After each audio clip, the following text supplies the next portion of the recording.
Bismillahirrahmanirrahim, alhamdulillahi rabbil alamin, wassalatu wassalamu ala rasulina Muhammad wa ala alihi wa sahbihi ejma'in. Amma ba'd. Jemi në takimin e radhës, pra në javën e dytë ose në të mërkurën e dytë, më konkretisht me këto ligjërata që na takojnë me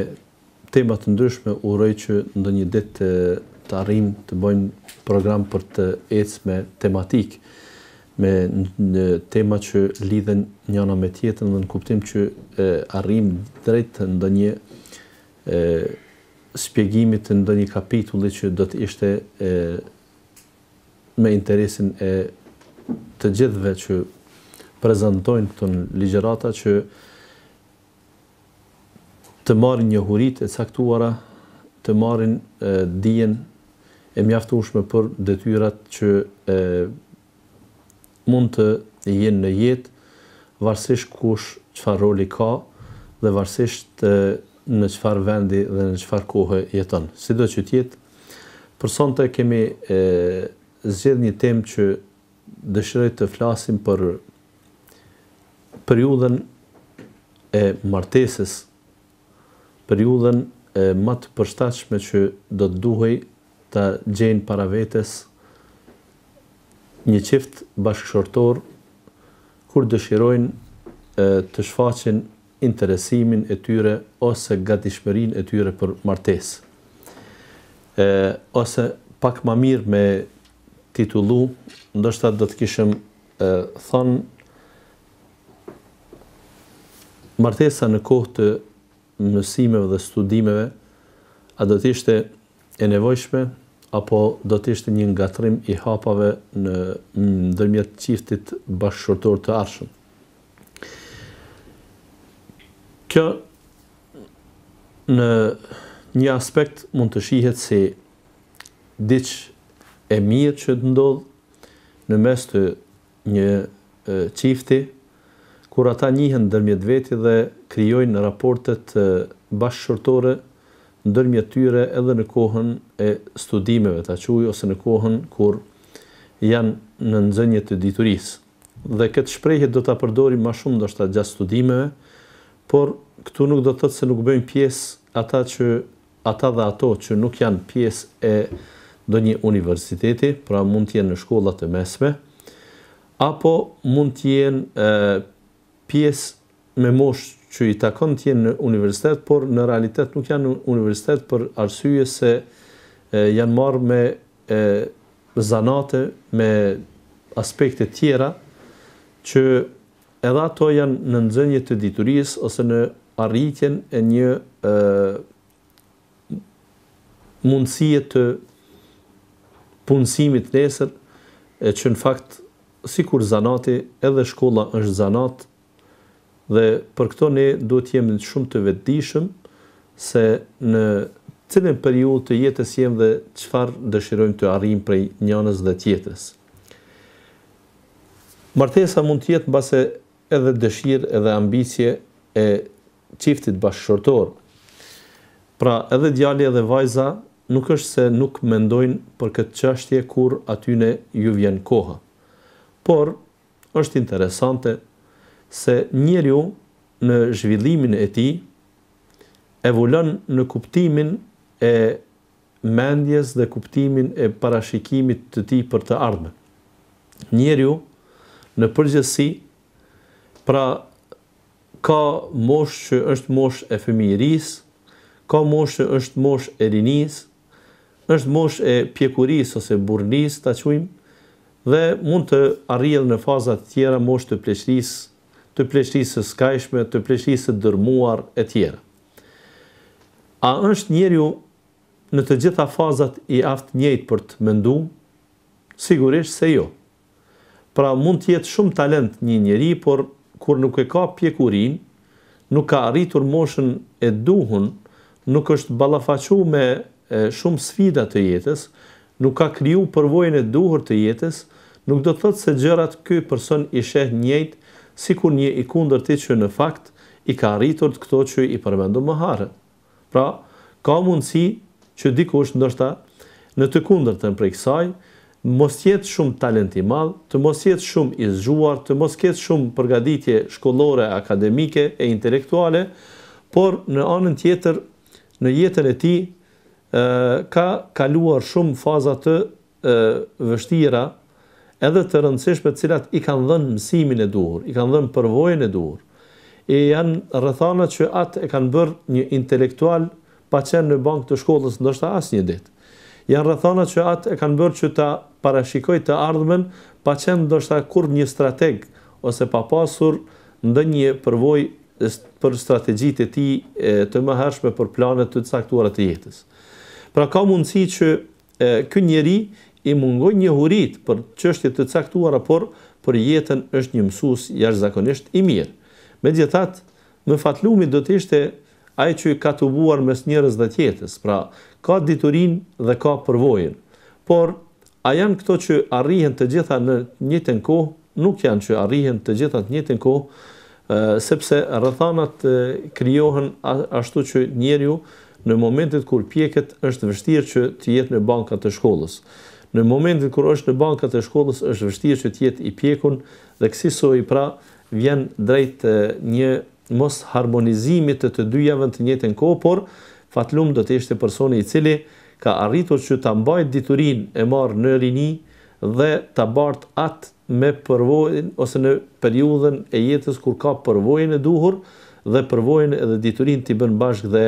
me ato së bashku të arrijë drejt mendimit më të saktë për të avancuar në çështje të caktuara të jetës. Thjesht pra ne do të kem parasysh se njeriu pra ambicet që i ka mund t'i shpreh në faza të ndryshme të jetës në mënyra të ndryshme. Unë do ta marr një shembull shumë konkret. Çdo fëmijë, posaçërisht ata fëmijë që janë të gjinisë mashkullore, edhe në lodrat e tyre kanë lojra ose krijojnë lojra që janë qoftë luftarake, qoftë lojra që ballafaqohen me rreziqe të jetës e të ngjashme. Ndërto, ambicia e tyre për të vozit, për shembull, për të drejtuar ndonjë makinë është shumë e flaktë. Në momentin kur ai i bën 5 vjet, 6 vjet, fillon që të mos i bëjmë përshtypje ato lodrat të cilat i ka pas ndoshta shumë për shpirti në moshë më të hershme. Pra dëshiron që t'i ketë ato lodra më të avancuara. Thjesht ta ketë një makinë, ta ketë një veturë që tashmë nuk ecë me bateri brenda në dhomë, por që do të mund të ishte paksa më e madhe që mund të shetis qoftë me bateri, qoftë me pra rrym, qoftë me derivate, por që do të ishte e mundshme me dalë pra në oborrin e shtëpisë ose në balkon ose në shesh diku. Po të arrin ky fëmijë një moshë më të avancuar, për shembull në moshën diku 10 vjeçare, atij do t'i duket se sa i përket vozitjes tashmë është ekspert i mjaftueshëm për dalë në trafik. Por mendon se ndoshta ligji është ai problemi që atij ka dalë para syve ose i ka dalë në rrugë që nuk i lejon të ngasë veturën para sa ai të mbush 18 vjeç. Shtrohet pyetja, a prindi i tij e ka më mirë dhe ligji që nuk i lejon atij në moshën 18 vjeçare të vozis, apo dëshira e fëmijës dhe mendimi se ai është i aftë për ta bërë një gjë të tillë?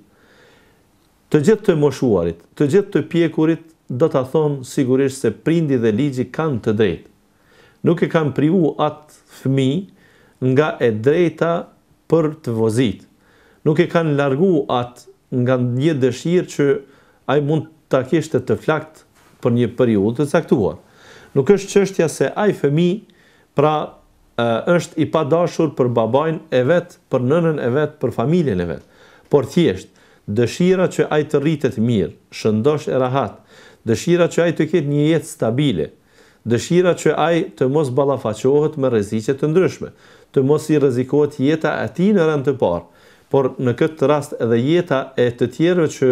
mund të jenë si viktimë për shkak të daljes së tij në trafik, kur ky nuk i ka reflekset e duhuna, kur ky nuk e ka dijen e mjaftueshme për të vozit, kur ky nuk mund të vozis në ngarkesë, pra kur afër vetes para dhe mbrapa dhe anash mund të ketë makina, vetura, makina të mëdha, kamion për shembull, dhe ky ka këto ngarkesa psiqike që nuk do ta lejojmë në atë rast pa bërë ndonjë skandal ose pa bërë ndonjë ndeshje. Me fjalë të tjera, antarët e familjes pra këtij i kanë dalë hakësh kur i kanë thënë që të mos dalë me veturë në rrugë. Edhe ligji ka dalë hakësh kur këtë person nuk e lejon, vetëm e vetëm që ky kur do të bëhet i pjekur në kuptimin kur do të kalon moshën e adoleshencës, kur do të jetë pra i pjekur edhe me ligj, të mos ngarkohet me vepra penale të cilat i ka bërë nga padia. Dhe ja, kësaj pra, unë mora një shembull të këtill në trafik, e shumë të rritur janë ata që fajsojnë prindërit e tyre pse u kanë plotësuar dëshirat kur ata fëmijë ishin të vegjël ose ishin të rinj fare, kur ata ishin 15 vjeçar ose 10 vjeçar, varësisht prej dëshirës çfarë kanë pas. Çfarë lëvdata brenda thojzave do të kishte një fëmijë i cili është lejuar nga prindërit e tij që të përdor, për shembull, mjete piroteknike, mjete eksploduese, që ai të bëj një qejf dhe ndoshta është pa njëri në sy ose është pa dorë. Kur do të rritet ky fëmijë, a do të ishte e mjaftueshme ti thot prindi se unë e kam ditë se është rrezik, por ti çaje në atë kohë, ti kërkoje në atë kohë që me çdo kusht të plotësohej ajo dëshirë dhe unë ta pata plotësuar dëshirë. A do t'i thot ky fëmijë vallë prindit në atë rast faleminderit që ma ke plotësuar dëshirën, apo do ta çortoj dhe do t'i thot se ti nuk është dash të hysh në mend të mia? Sigurisht se kjo e dyta është, sepse prindi duhet ta di se fëmia mund të ketë dëshira, mund të ketë pra emocione në dëshira të caktuar, në përmbushjen e dëshirave të caktuara, por nuk do të thotë se ato duhet të plotësohen ato dëshira, sepse ato mund të prodhojnë fatalitet. Ato mund të prodhojnë dëme në qenjen e fëmijës, në organet e tij, në organizmin e tij, në jetën e tij, në të ardhmen e tij e gjëra të ngjashme që do t'i kushtojnë për gjithë jetën sa është gjallë. Pra, kësaj edhe martesa i ka ambicet dhe dëshirat e veta. Pra, mund të imagjinohet një fëmijë 10 vjeçar ti thuhet a martohesh, ndoshta turprohet. Por në moshë 12 vjeçare nuk turprohet. Në moshë 15 vjeçare dhe më pak nuk turprohet. Dhe kësaj pra me kalimin e kohës mund të ndihet se është i aftë për martesë. Pastaj kjo dëshirë ta quaj, ky pasion i njeriut nuk vdes asnjëherë në jetë. Pra, edhe dikur kur pjeket skajshmërisht, kur bëhet burr, kur bëhet implakur ndoshta, në çdo moment ka mundësi që çështja e martesës të jetë një ambicie e tij, sepse Allahu xhalla xhelaluhu kësaj e ka krijuar njeriun. Pra ka nxjerr prej njeriut gruan e tij. Allahu xhalla xhelaluhu thot: o ju njerëz, keni frikë Zotin tuaj, i cili ju krijoi prej një qenje të gjallë, prej një nefsi, pra një njeriu, wa khalaqa minha zawjaha, thot Allahu, dhe prej tij pastaj krijoi bashkëshortën e tij. Prej këtij njeriu krijoi bashkëshortën e tij dhe wa khalaqa minhuma rijalan katiran wa nisaa,